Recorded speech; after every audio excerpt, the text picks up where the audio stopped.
try this, and it will be a 60, let's call it 63-yard attempt. Spotted at the Bronco 47-yard line. Snap a little high. Elam's kick. Oh, the line drive. It's got enough distance.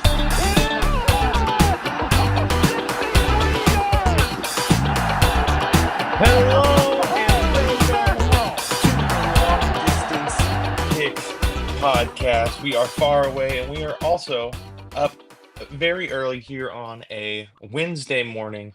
Ian, how are you feeling? What do you got for? Are you a coffee guy? What's your go-to wake up routine?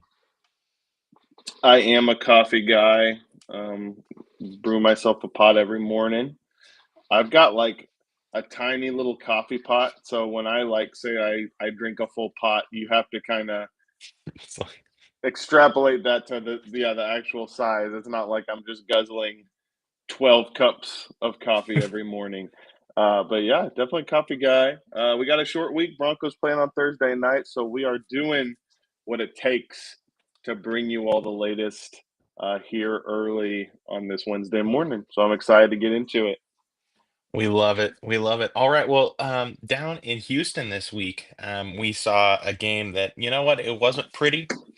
It wasn't fun to watch really. My viewing experience, one of those classic can't wait to watch my favorite team, I think I want to die, oh good we won situations. Down in Houston, Broncos win 18-15. um you and I were absolutely all over this line. I think we were both off by like maybe a point or two. It split us right down the middle. So the game went as we predicted, and I hated it. It was a terrible game. Offense Yep. seemed stuck in the mud all game. Defense showed out. I think that we officially have to be talked about as the better defense than Houston because we won the game. I think that's the way that works. But Ian, I have a headline to hit you with. I have a thought to hit you with. I want to hear your reaction to it. And this is it. It wasn't pretty in Houston, but we might have had an undercover, an unseen offensive breakthrough in Houston. Uh, Okay. because you're going 18 points. There are lots of punts. It was really gross. But the toast of the town right now is uh is the Seattle Seahawks, right? Yeah, one of And the best teams in the league. Yep. one of the best teams in the league. And when Houston went to Seattle to play them on the road, Seattle at home only put up 9 more points than Denver did. In fact, this uh, this point total is I think the third most points that the Houston defense has given up all year, behind 27 to the Seahawks and 20 to the Buccaneers. So unless you're the Seahawks and the Buccaneers, these are two elite offenses, and Denver has showed itself not to be an elite offense, not to be whatever. But could this be the seal of approval that Denver is in fact maybe going to be just an average NFL offense down the remainder of the season? You have any thoughts on that? No, I mean, yeah, I hear what you're saying. When we talked about this game, I think I said, like, if you can get 20 points on this defense, I'm going to feel pretty good. And Hmm. along with like an efficient game from Bo Nix and a lean into the running game. And look, you know, we got 18, which is only two less than I was looking for. Did Bo Nix have an efficient game? Well, I mean, he won the game. Made the plays when he needed to. Um, we started getting the running game going in moments.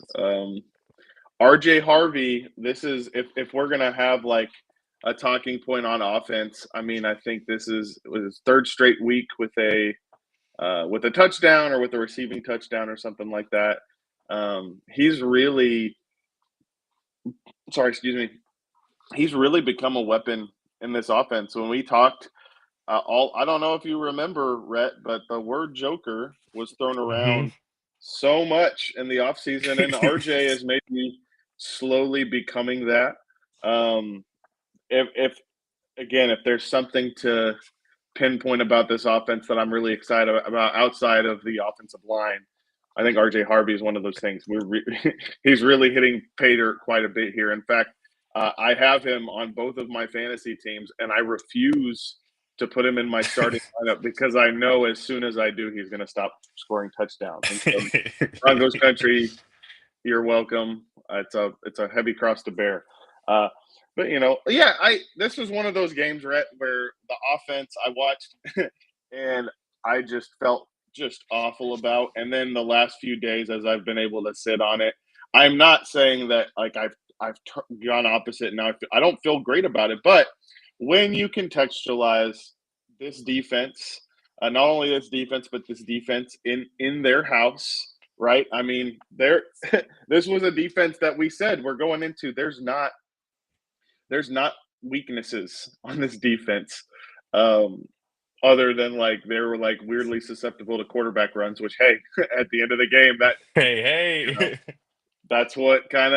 that's what kind of got us in there.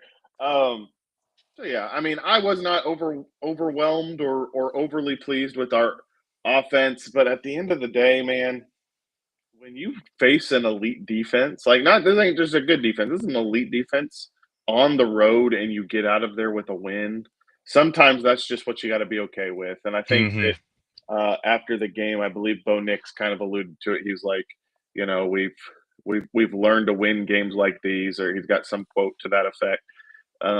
And that does matter, Rhett. We have won in just about every fashion this year. We have Hmm. blown teams out. We have hung with teams in really tight races like this one. We've also had dramatic comebacks. This team is finding ways to win, and that includes on the offensive side of the ball. As bad as they were for a lot of the game, listen, Bo had to step up and use his legs to get us in position. One thing I do want to credit Bo in is this. He had that early interception where he kind of Hmm. floated it down the left sideline and Bullock came up on it, and then later he comes right back to court on that sideline, Hmm.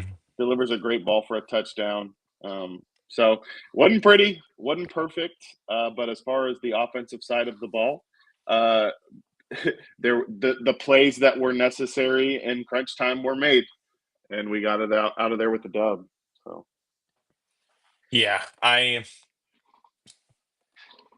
agree. I think on the offensive side of the ball, it was good enough. And right now, where we are as a team, if you're going into Houston, a team that has like playoff aspirations, a team that wants to try to put it all together as well, getting out with a win is all that's important. But on the other side of the ball, I mean, this was for those of us who like to watch defense.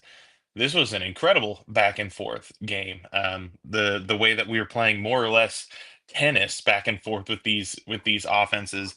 I know there was a let me pull it up. There was a stretch in the game here.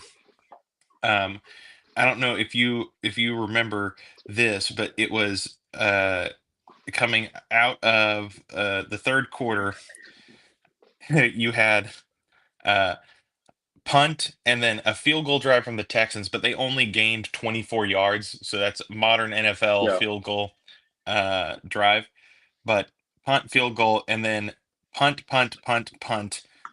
Four straight three and outs, just back and forth at each other. yeah, It was yeah. a it was an absolute masterclass, and It was a to rock be able fight. to yeah, and to be able to sit there and for the whole game, the offense is trying to figure out its way, and they're just putting so much pressure on the defense, and they hold up until that first touchdown. Finally, okay, all right, we're back. They get a little bit of pressure, and then the defense has to go straight back to holding its line, where the special teams unit is trying to give away points, the offense is trying to give away points, and the defense is just being like, nope, it's three at a time, it's three at a time, it's three at a time, like. That defense was uh, incredible. Our defense was incredible on Sunday, man. And Unbelievable. And I don't know if I feel like I've heard some from Houston voices like, well, if Stroud stays in that game, what pause real quick, best wishes to CJ Stroud. Hope he's back on the field this next week. Love him as a Hmm. player. But anyways, people saying like, if we had CJ Stroud, we're winning that game by like 2 touchdowns.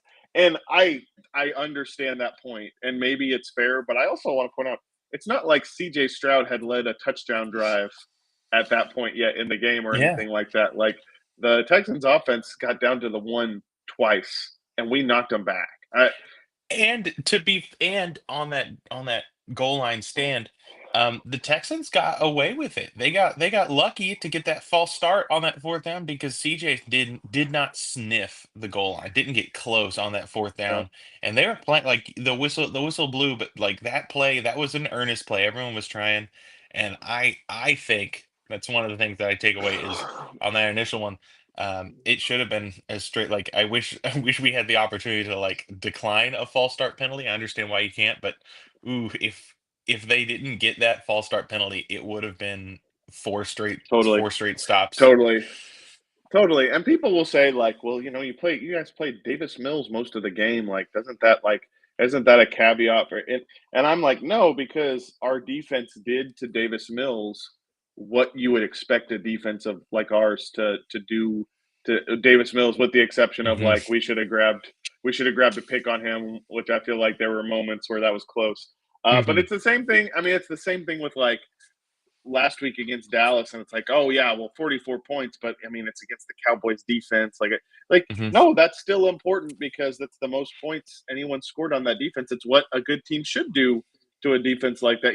There's all these different caveats you can come up with, but at the end of the day, again, we go up against a team better than their record in their stadium, and we get out with the dub. Man, how good was Dre Greenlaw? Man, especially on those goal Mm, line stands, he was instrumental in those. Like he was fully the player you were wanting and hoping you were getting, which was great to see, especially considering like he had to sit out that last game. I was proud of Riley Moss. I feel like there were a lot of moments where he was on Nico, and I think he held up well. Um, I think our defense as a whole, man, was just really impressive. I want to give a shout out to Yomo Wazarike, who's becoming one of these guys who, on an incredible defensive line, he doesn't get a ton of credit, but he's doing a lot of dirty work. Um, hmm. and especially again on those goal line stands, he was a big part of that. Dude, this defense is just so good. It's just so good, and it's reassuring. I know we still have a couple more games, hopefully just a couple without Pat. But to see them continue to play up to that standard without their best player is just a really good, it says something obviously about Vance Joseph, but also just the makeup, the mental makeup of this defense. So yeah, Rhett, I do want to give whatever the opposite of a shout out is to our special teams unit. I think that Yeah. the Broncos special teams was probably the worst unit out there on Sunday, other than the two men kicking the ball. Jeremy Crawshaw really had a very good game from an individual standpoint. And then, I mean, Will Lutz comes out and, he brings home the bacon at the end when it matters. But, man, our kick coverage, our we when fielding punts and kickoffs, we continue to make maddening decisions. This is a bad unit, and we Yeah. just released yesterday JT Gray, who is supposed to be a guy who came in and really changed. And it's a bad unit, man. And not to be a Debbie Downer, but this could be something that costs us in big moments down the stretch. Yeah, it is. It's really hard to set a higher ceiling than we might win a playoff game whenever you just know if we're playing the really good teams, the elite teams, Yeah, um, you can't say we're gonna go into Buffalo and beat the Buffalo Bills if we give Josh Allen the ball in plus territory twice in a game.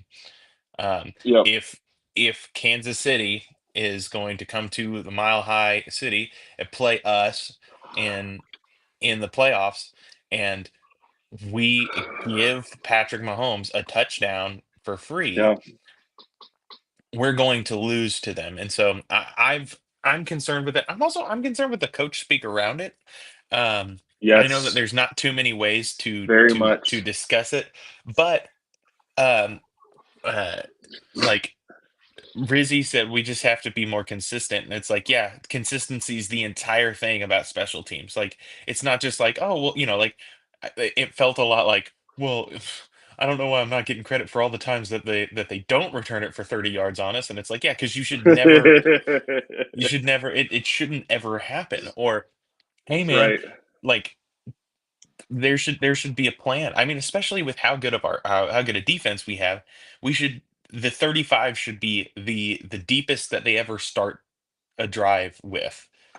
Yeah. If we're playing a team that doesn't scare us on offense, give them the ball at the 35 every time and don't let them do Yeah. it. We've now had multiple times where returners have just it's a coaching thing. It's not that they sucked, it's not they made a bad play, but Yeah. twice returners have made a dumb play. RJ Harvey catching a ball whenever he could have let it go out of bounds, or he could have stepped out of bounds to make it to force it to be, and we could have gotten it at the Maddening. 45. Instead, we get it at the 2. Last week, Tyler Bidet Yep. like fields the ball in the wrong spot, and we end up in a bad position there because he doesn't understand, like he needs to be standing all the way in the end, like just like that's a focusing. It's all coaching, and so Yeah. um And I don't did you hear the soundbite from I don't know if it was yesterday or the day before. There's like a conference call with Sean Payton, and it was Luca Evans of the Denver Post, who I really enjoy, and he talked about like right after the game on Sunday in Sean's presser, he said something mhm, about the special teams and how like if we can't get people to do this job, I'm going to find other people, and so Luca Evans was asking like kind of what Sean meant about that, if that was directed at Darren Rizzi or if that was directed at players. And Sean got really frustrated, which yeah, mhm. we're all shocked. Sean getting frustrated with the With Denver beat. media. Wow, I can't believe that. And he called him the wrong name. He goes, Evan. I said that. I was talking about the players. The coaches have been outstanding. Is that clear?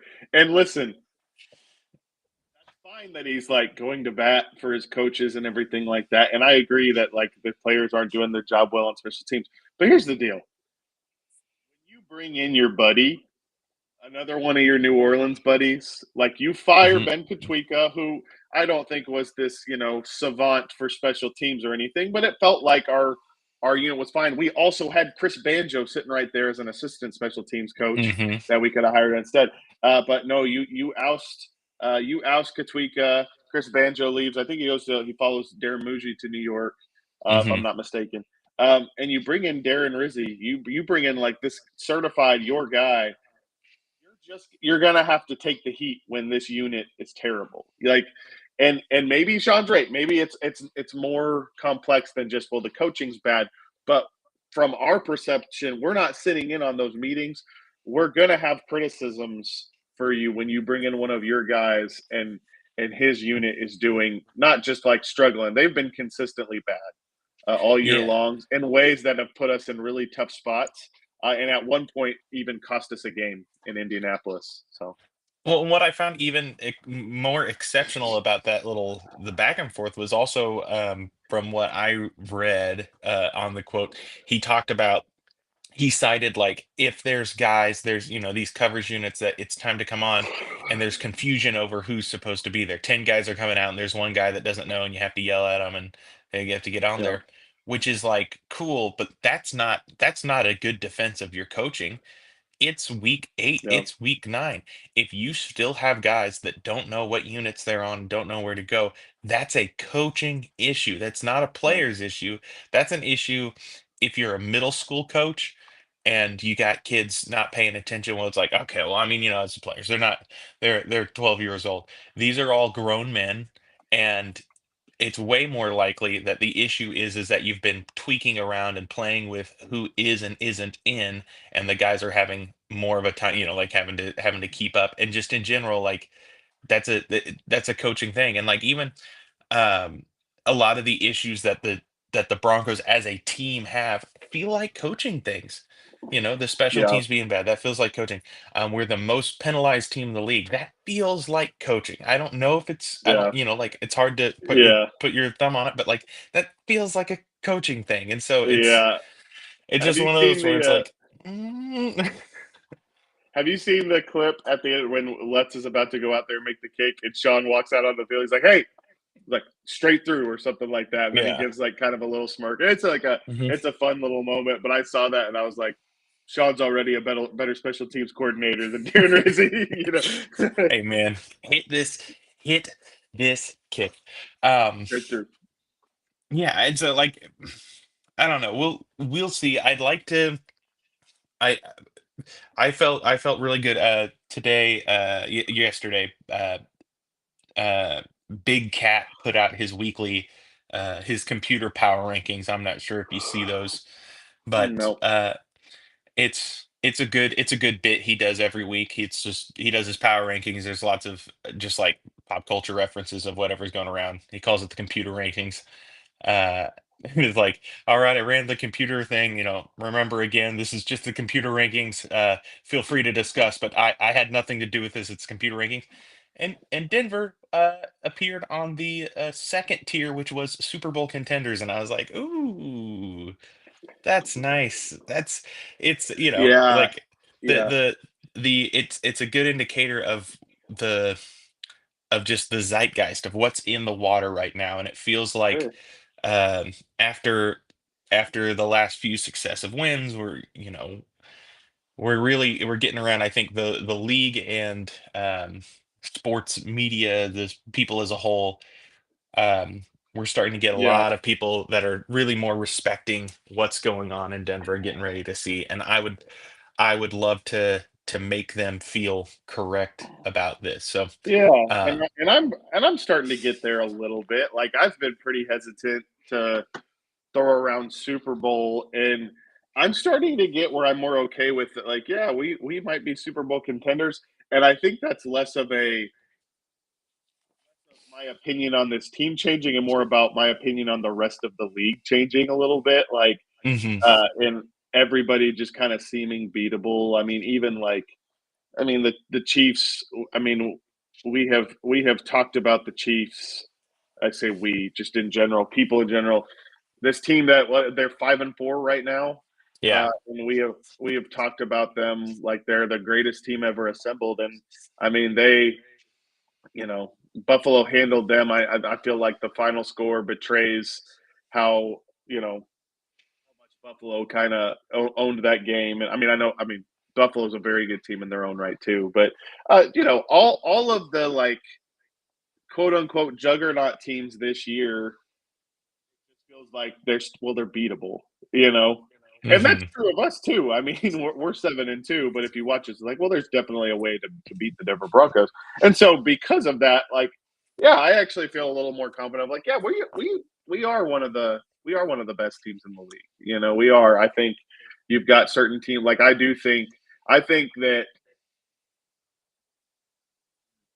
yeah, I'll go ahead and say this. I think the two best teams in the NFL reside in the NFC West. I think that the mm, Rams and the Seahawks, in my opinion, are the two best teams. But it's as far as the AFC, yeah, things are wide open, and yeah, I have no problem anymore with people starting to put us in those conversations. And like you, I hope we can live up to that billing.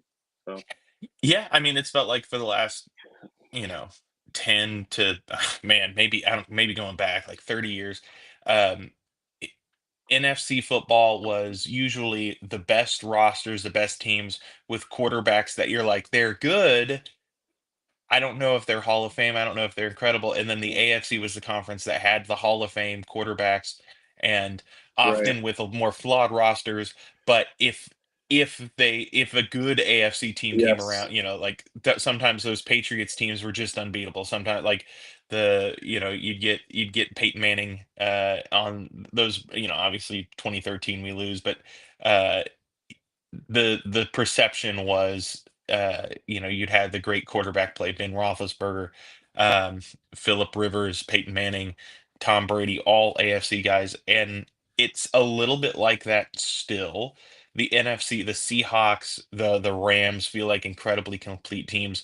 The Buccaneers feel pretty complete Yeah. as well, Yeah. and then all of them, the quarterback is a little bit a question. Less so, honestly, to the Bucks. I think everyone believes in Baker Mayfield in the playoffs, and Well, then Matt Stafford, it's a health thing, and but uh, Sa- he's playing lights out though, man. God, Matt Stafford's so And good, so is Sam Darnold. So and is Sam Darnold, man. he's not looking at all like the Sam Sam Darnold that we knew, that we would say memeified. You're just waiting around. It's like him and Jared Goff are both to the same level, but Jared Goff honestly has turned back into regular Jared Goff in the playoffs a couple different times, and now Sam Darnold, he's only really done it the once, and like he looks better and different than even his Minnesota version. he's I put it this way: the Minnesota version we saw of him last year, it turns out is closer to what he really is than like so a lot of us still think of Sam Darnold as like the seeing ghosts, Hmm. recovering from mono quarterback in New York, playing under Adam Gase and stuff. And Sam Darnold, man, especially this past game, he was throwing into like non-existent windows. Hmm. And now Clint Kubiak has Rashid Shaheed, by the way, Hmm. from the trade. Like that's you want that vertical threat, and oh my gosh, he's going to continue to take off. But yeah, you're right. Right, for the longest time, the NFC it was like quarterbacks don't matter, and the AFC was like only quarterbacks matter. We do have NFC quarterbacks playing well: Baker Mayfield, Matt Stafford, Sam Yeah. Darnold. You know, you got some like Jordan Loves, Dak Prescott's in there. Um, but yeah, Well, I mean, I, sorry, go what's ahead. even crazy is on the AFC, the story is a little bit different this year because it has been, again, like we've had the new era. It's been Joe Burrow, it's been Patrick Mahomes, it's been Lamar Jackson, and for differing reasons, like none of those teams are at the top of the AFC right now in the standings. Yeah, everybody believes in the boogeyman Chiefs. Until Right. they lose in the playoffs and are out, like I will have a hard time believing that they're not going to walk away with the Super Bowl again, because that's what we're it's the same thing as the Patriots dynasty, where it's just like, well, Yeah. until they're dead, they're not dead. Yeah. But the the only team that look, like the Buffalo Bills, it's like, are they a wagon, or is it just is it just Josh Allen? Like this, if you Yeah. look across their roster, there are some holes there. Um, the Colts look like an unstoppable force, but again, at quarterback, it's Daniel Jones, and Daniel Jones has looked incredible this year. Has not had the chance to prove it yet in the playoffs. Which, shout out to him. We're having that conversation. Uh, Imagine a Yeah. year ago being like, Yeah. we're all going to sit down and we're talking about the one seed Indianapolis Colts and asking the question, like, can Daniel Jones show it in the playoffs? Like that's incredible for him, but Yeah. that's still a question mark. Denver is a huge question mark. Like, can this offense get around? Is Bo Nix, someone that's Yeah. actually for real? Will this defense actually stand up in the playoffs when they get, like we got embarrassed by Buffalo last year? So the AFC feels Yeah. very, very gettable. Yeah. Um, I'm kind of glad, Rhett, we're talking about like quarterbacks and I kind of surveying the landscape a little bit because like I've uh been thinking a lot about Bo Nix and because it's after that Texans game, I was just so mad about like Bo Nix continues to do this thing where he looks really rough, and then late in the game he makes the necessary plays, and I end up feeling like I learned nothing about him. And mhm. uh, one thing that like gives me hope about Bo, regardless of how he's played in whatever moment this season, is that feel like I've referenced this before. I don't remember who says it, but the thought is typically really truly know who a quarterback is until he's had about 50 starts. I Hmm. think Bo has had like 27 or something. Yeah. Um, so we're a little over halfway there with him, and I'm encouraged by the fact that I mean I assume he's gonna get at least those 50 starts. He's in a Hmm. place where his head coach and play caller is a big fan of him and really believes in him. And this is going to sound like a slight to him, but it's not. One of the best assets that Bo Nix has brought is his availability. Hmm. If you look at the rest of that quarterback class, um, Jaden Daniels missing a significant amount of time this year. JJ McCarthy has missed very significant amounts of time in his career. I think maybe Caleb Williams has missed a game or two. I don't know if that's maybe not. I think I don't Michael remember. Penix has missed a game. Michael Penix missed this last week, I believe, or Hmm. maybe the week before. But other guys in this class, have missed various amounts of time with injury. Bo hasn't. Bo Hmm. and there's a few reasons to that. Number one, I've said this multiple times. It doesn't get talked about. The Bo is built pretty densely. Like he's not short. I think he's 6'2", and I think it's like right at 6'2". I don't think it's Yeah. I don't think they're cheating a little bit there. Like I don't think he's any taller than that, and I don't know what he weighs, but you can just kind of tell like he's a little more densely built. Um, but also he's really good at avoiding hits. I mean, we talk all the time about how he doesn't take sacks and things like that. But when you can avoid injury, as much as that doesn't seem like a skill, uh, it keeps you getting those reps week in and week out at practice, and then in the games. God willing, and he continues to avoid injury. I mean, Bo is going to continue to get a high volume of reps. And over time, I'm very hopeful that we can see growth. I mean, in a league where we were just talking about guys like Sam Darnold, Daniel Hmm. Jones, Baker Mayfield, guys who at different points in their careers were cast offs, right? That we had all kind of given up on and now are playing at very, very high levels of football. I mean, all three of those guys should at least be brought up in the MVP conversation. Hmm. Uh, Hmm. so I'm hopeful for Bo and his development because where he's at right now, he is getting a lot of reps and he has a play caller head coach who believes in him and wants to see this through. So in those moments where I'm frustrated and I just want to know, like, Bo, what do you got for me? I am reminded it's maybe worth being patient. So, yeah. Yeah, it's the difference of like knowing how it's like this last game in a it's like this last game's a microcosm of it. Going into it, we both had the score pretty well. We had a beat on the score pretty well. We knew what this game was going to be like. Living through the game was hell. I hated it. Didn't enjoy watching Oh, most of that game.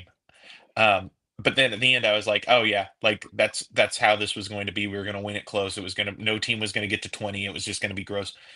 And drafting Bo Nix at 12, you tell yourself, hey, not the highest ceiling of all these guys. Um, Capable kid, low floor, but you combine him with Sean Payton, you give him time, you give him stability. He can develop into a yeah, quarterback over time. And when really the league has since like I mean even since really Matthew Stafford, the league has had a policy of these young quarterbacks coming in, that you have to be successful right away, that there just hasn't been time. And you can add to the list. You listed three names. You can add Jared Goff to the list of guys that it took a while. You can yeah, add Josh yep. Allen. Sure, I know one of the sure. things that like you and I don't kick Denver too horribly bad for missing on Josh Allen in that draft and taking Bradley Chubb instead, because we just know as Broncos fans, Josh Allen wouldn't have been a success in Denver. Like Josh Allen would be a success at some other team, because if you had his first two seasons that he had, like he had in Buffalo, where he was just god awful for the first couple years, Um, I don't think we would have seen through and gotten to year 3 or year 4 where he just all of a sudden became a superhuman. Um, so Bo Yep. is developing, he's getting there, and I like what you said about his physical makeup. There's times where we talk about quarterbacks being built like a tight end or being big like that, and Bo Nix is more. He's built like a middle linebacker. Like he's Yeah, dense. he's He's just thick. dense. Yeah, I Yeah, don't know what it is. You can just tell when you look his at him. it's when Well, he's it's running, he looks like he's built to deliver the hit instead of like take the hit. yeah, like it feels weird because he's taller than both of these guys, but like Hmm. in the way that like Baker Mayfield or Russell Wilson are kind of like Hmm. yeah, I don't know. It's hard to quantify with words, but you can just tell the way he's built like just more compact than some of these other Hmm. guys. Um and another thing about Bo too is for regardless of where he's at right now as a quarterback and where he needs to get to, he at least has like a calling card. Like Hmm. so, Jaden Daniels has his running ability. Caleb Williams has like his He's an improvisational wizard. Drake May, I mean, he's kind of just I don't know, just an elite quarterback Drake already. Drake May does Uh, his Josh Allen impression. yeah, he's just awesome. Bo Nix has this weird clutch gene that I'm like, wow, I actually believe this is real now. I think the first couple games where this happened, I was like, oh, what a weird anomaly, and it just keeps consistently happening. And yeah, there's something about it. He's got a clutch gene, and I guess that's just some quarterbacks do, some don't. So yeah. Anyways, all that is to say, the rough game this past Sunday, I remain cautiously optimistic about our quarterback and would like to be optimistic about our offense in general. So yeah, we'll see. We'll see what we got. Yeah. And we will see. We get a unique test this week. We have Thursday night football, so we don't get the full week to scheme. It's going to be a little bit more of a lineup and play situation. We're playing the Las Vegas Raiders, playing them at home, playing a division rival that we know fairly well. So there's going to be some familiarity there.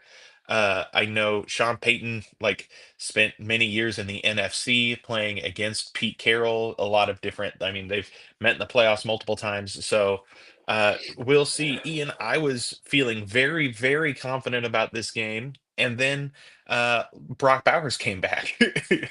Mhm. But the Raiders, they just traded Jacoby Myers to the Jaguars. They got Brock Bowers back from injury. They looked somewhat more functional on offense than they have. What are your feelings, thoughts heading into a divisional showdown with the Las Vegas Raiders? Yeah, well, this offense looks a whole lot different with Brock Bowers in it versus not. Um, you figure that because Jacoby Myers is gone, and whether he was or not, like now Brock Bowers being back he is now the funnel through which this offense is going to go. So keying in on him has surely got to be a focal point on this short week for the Broncos.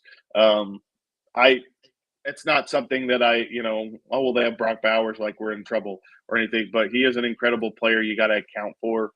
I do wonder if we see some Jack Besh on Thursday night. They really haven't been playing him a lot, but now, Hmm. you move Myers. Does he get on the field more?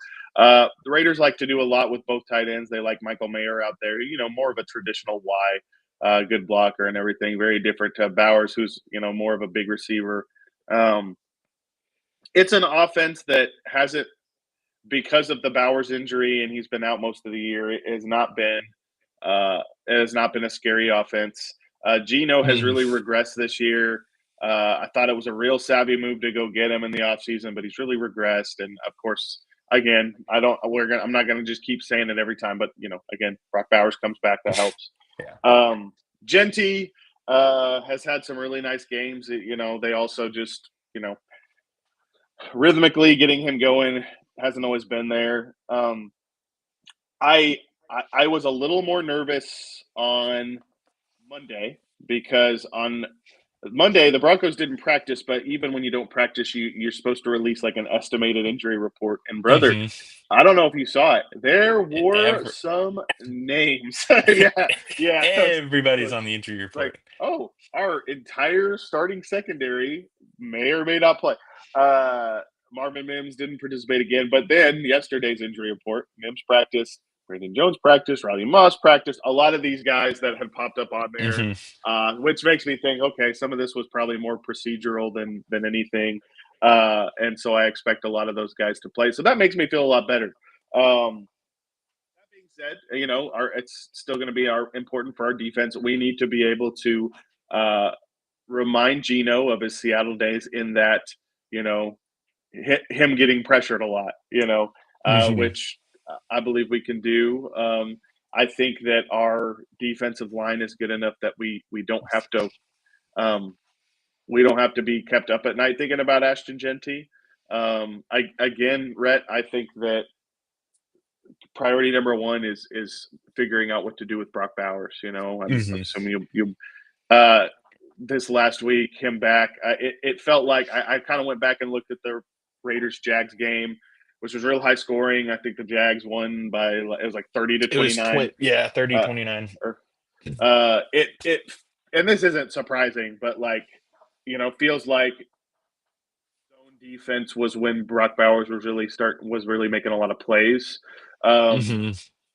and so yeah, curious to see what we do with them, but that'll definitely be the priority on as far as our defense goes. But I'm pretty confident that we'll be able to get pressure on Gino. I feel pretty confident we will have a plan for Brock Bowers. Doesn't mean he won't make some plays because he's Hmm. a really good player. And nobody else on that offense really scares me. Again, I like Jack Besh. I haven't really seen him as a pro though. Hmm. I believe they have like Trey Tucker, who's a good player, but nobody is really keeping me up at night. It's just one of those things where you're like, well, you need to make sure you're dealing with Brock Bowers. So Yeah, I see this as a week. I feel like the last 3 or 4 weeks there's been matchups where we've said, "Hey, Vance Joseph, we know you love the man coverage, we know you love the blitz, but like maybe this week we do just a little bit more zone." This is a classic VJ game. Um, I think I would play a lot of man. There's not really a wide receiver on this roster that you are overly concerned about just cooking us in man coverage too even much. even with Sertan out, yeah, Even with Sertan out, you feel I really like what I've seen from Chris Abrams Drain. Like this has been there's been a lot of good improvements just across the board in the younger parts of the secondary throughout the year. So I say you man up, and then it's a grow up game for Jade Barron. Um, Dre Greenlaw huh, and Jade Barron. Those yeah. are the guys that are going to have to hang with Brock Bowers. I know the last couple of years, that's where you'd seen sometimes Pat Surtain moving on the inside, doing some Yeah, interesting things. yeah, And um, this could be the week that like Jade justifies being the first round pick, where we don't yeah. have Pat anymore, or anymore. We don't have Pat right now.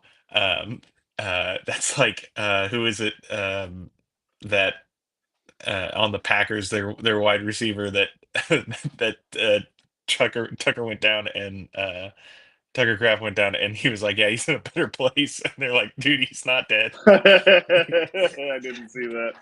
That's funny. Uh, yeah, it was 87 for them. Oh, Your Dobbs, Romeo yeah, Romeo Dobbs, your Dobbs. your guy going out the draft. But yeah, he's like, yeah, it was tough. He's in a better place now. And they're like, wait, what? But Jade is going to have the opportunity to really step up here, and I think we need to. And he's shown um, the physicality he brings. Like Yeah, Brock Bowers is bigger than him and probably stronger than him, and we're gonna have to see him really stick that assignment well. But if Brock Bowers doesn't score 3 touchdowns, I feel good on the defensive yeah. side of the ball. On offense, I also feel pretty good about it because I Eh, don't I don't this is mean, but like the Raiders have like one player I know on defense. Well, I It's guess is Jamal Adams there now? Is that Did he Jo- move there? Yeah. Jamal Jamal Adams is there. Yeah. I'm not. Oh I'm not yeah. necessarily afraid of You, Jamal Adams. I you just gotta walk know back him. your comment, man. Yeah, you gotta walk back your comment. Yeah, Devin White is there, and Oh. I kind of like did some digging, and it's fun because Devin White. So the Raiders kind of have an Alex Singleton of their own in that Mm, they have a guy who, well, he's getting a bunch of tackles. He must be really good, right? Right? nope. Type of thing. And make no mistake, he is not. Yeah, I would say similarly. This defense, for the lack of names, if we're talking about like statistically, it's not a horrible defense. Like I went through and looked like statistically, it's more like low end middle of the pack. It is not just this helpless defense. Obviously, Max Crosby is fantastic. Um, but they got other guys I like. I like a Landon Roberts. Jeremy Chin. Caillou Blue Kelly's interesting. I don't actually know how he's been as a pro, but he was intriguing to me coming out of Stanford a couple years ago. But anyways, that being said, Rhett, I agree. I think that we should be able to accomplish what we want, particularly on the ground. This sounds like a broken record, but like, can we just be real, Rhett, and agree? I mean, if anyone were to ask us, pretty much every single game we go into, we probably our preference is let's lean into running the ball. Um, Hmm. I just think we're built to be a really good running team. I think we got two really good backs. I mean, let's just continue to flex those. Let's continue to flex how good our offensive line has been. Real quick, sorry, not to backtrack and go to the Houston game. Garrett Bowles did some Mm, fantastic stuff. Oh man, how good has he been this year? But like, let's flex that a little bit now. Uh, the passing game should be a little more open for Bo Nix and crew.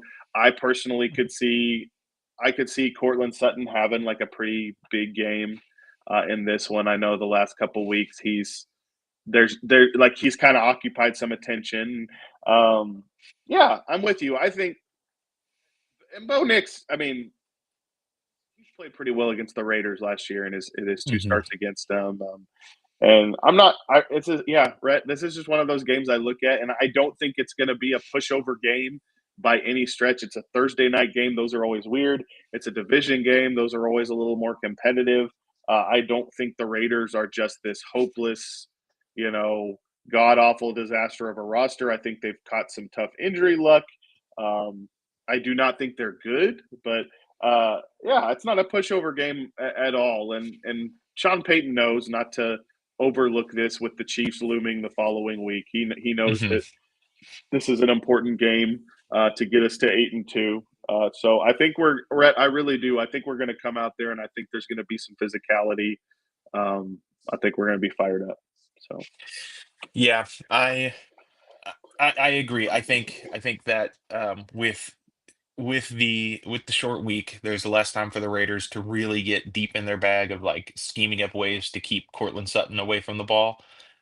And with the last couple weeks where he hasn't gotten the ball, playing secondaries and with just in situations where Dallas was like this was everything they were doing was really focusing on Cortland, and there was so much available outside of him that we just never needed to force the ball into Cortland, and that was fine.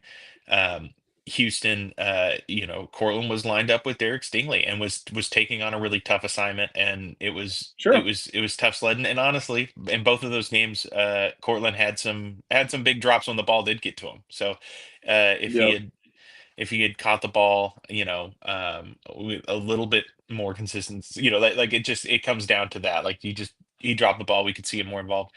Uh, I think this is the game we get the ball back to Cortland more. Um, I think it favors us, question mark, the short week, because just the skill set that the roster gets to shine through a little bit more. sure, Maybe a simpler game plan. Maybe Bo's going out there and playing a little bit more backyard. And I don't know. I think that I'm more comfortable with that um than I think I would be on the opposite side with the Raiders being like, all right, we're just going to try to figure things out against this pass rush, and Gino just make stuff happen. Like that's probably not going to be the best way forward. So I feel Well, good about Andrea, it. we Ian, forgot to consider this important detail. We're in the throwbacks again. we are in the So throwbacks, and we're undefeated in the that, throwbacks. So that's look good, I play mean, good. I guess that tells the whole story. Ian, do you have a final score prediction? Yeah, I thought about this one a little bit. I think we're going to win 27-16. I think that the Raiders are going to bite at us some. And this is another one of those ones where I feel like going into halftime, it could be close, and then we kind of pull away at the end. I do see our offense kind of Hmm. getting back on track a little bit this week. Again, I don't think this defense is a disaster, but I think we get it going a little bit this week. I think Bo probably has like a nice game. I think that I'm just for fun. I'm just going to go ahead and guess that RJ Harvey's touchdown streak continues. Ooh. I think that Denver will win this one pretty comfortably. Yeah, so I'm going 27-16. Okay, I have a similar score. I have us winning 27-20. Okay. And but again, like you're like, I think maybe RJ Hart. I was like, I think RJ is going to have a big game because I think out of the backfield, you have old linebackers, and Sean I think has started to really enjoy the opportunity to scheme up stuff for RJ in the passing game. Those couple different concepts, the motion, getting Bo on the run, and then RJ's just kind of leaking out in front of him has been really successful. His the motion they had in with him coming across, I guess it was against Dallas, I think, where he was lined out wide and then lined up and ran through like there's been a number of opportunities that have been big. So that was going to be my specific prediction. So we'll see. I think both of us see this game going very specifically. Yeah, I was thinking 27-17, but I spotted an extra field goal because I think our special teams is going to give them three. yeah, that could be the equalizer on Thursday night. Yeah. We'll see. Um, but yeah, all right. Look at us. We're coming in under an hour. This is good. We have to remember that it's regardless if they're in Las Vegas, if they're in Los Angeles, if they're in Oakland, we don't care where they are. It's Raider hater week, and it's a short Raider hater week, so we have to hate the Raiders especially large this week. Remember that. And I don't know. 8-2 sounds good. I would love to get there. Let's Eight see and it. two, baby. Let's do it. We'll see you guys Thursday night and next week. Whatever it'll be from a long distance. Good night. Good night, everybody.